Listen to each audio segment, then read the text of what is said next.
This question is a little tricky because there's some weird stuff going on. So it's a no-line reference question. And remember, I do not read the passages. I use the no reading strategy, which means that I'm just going to go into the questions and start answering them. And I need to use the line references in the questions to figure out where to read for each question. So when this happens, I've got a problem. But usually, I can use the chronology rule to help me figure out where to read for a particular question. What that means is, the questions are in order generally about where the answers appear in the passage. So I use the surrounding questions and the surrounding line references. I can kind of estimate where to read for this question that doesn't have a line reference. But if I do that, I had a little bit of a problem. First of all, questions 4 and 5 are a pair. And question 5, even if we got it right, it's still got this very wide range of lines. And it's hard to get right. The correct answer, if you saw that video, was C. So maybe around the 60s is where we might want to look for this answer. But remember, we could have gotten it wrong, and then we would have a harder time knowing exactly where to look. So the safest thing to do might be just to read kind of from 33 to 72 and assume that the answer is either in there or kind of right after it. Now, the real problem then is, here's where 6 would be, right? Something weird happens after number 6, is the thing resets, right? The chronology of the passage resets. This is rare, and this was an early test that was released when the new SAT came out, so this is something that I think that they have done less of since then, but it is possible that they do this weird thing with the chronology, and that's why the chronology rule is not a perfect rule that always works. Sometimes the chronology gets a little messy or gets broken in one question, but it works most of the time. And my reaction to this situation, if I were taking a real test, would be to read the 30s to the 70s and see if that gives me some clues about how he addresses her, right? So I have a clear goal in mind too. I have a clear idea of what I need to look for on these lines. So I'm not really trying to understand every single action and speech. I'm really just trying to get the general tone of Akira's, words, I guess. So let's keep that in mind, that this chronology rule, in a way, is kind of broken. It only happens about 15% of the time, but it's worth knowing that it does happen. So let's look for some words to help us understand how he's talking. Here we go.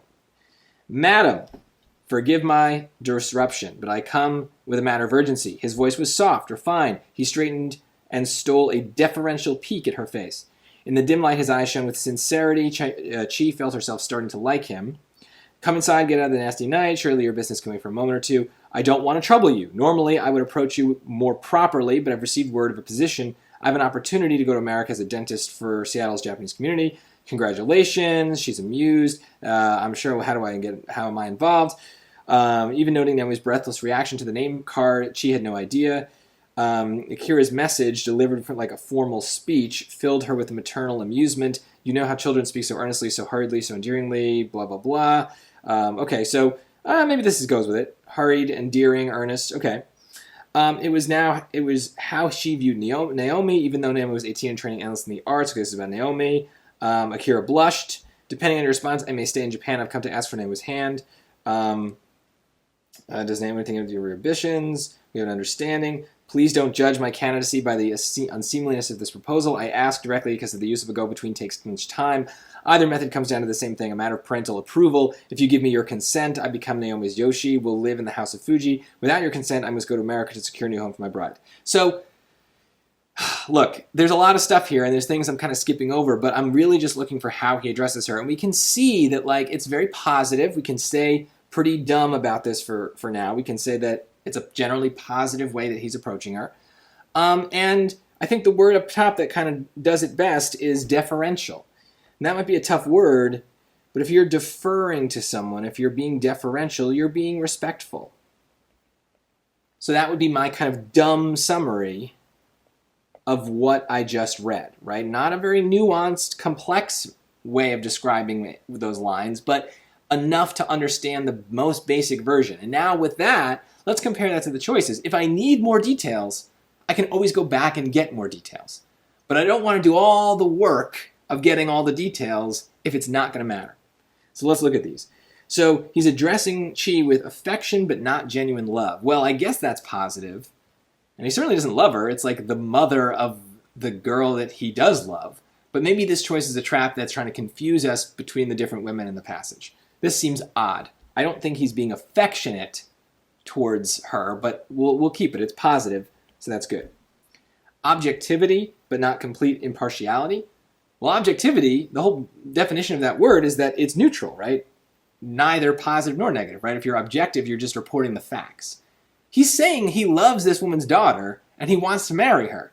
That's not objective. That's just like his genuine opinion, okay? So that doesn't make any sense. C, amusement, but not mocking disparagement. Well, again, that's maybe positive, but amusement is like entertainment. There's no entertainment going on here. And D matches with what we assumed just based on what we read, right? Like, I didn't do this on purpose. This is genuinely how I would have approached this question.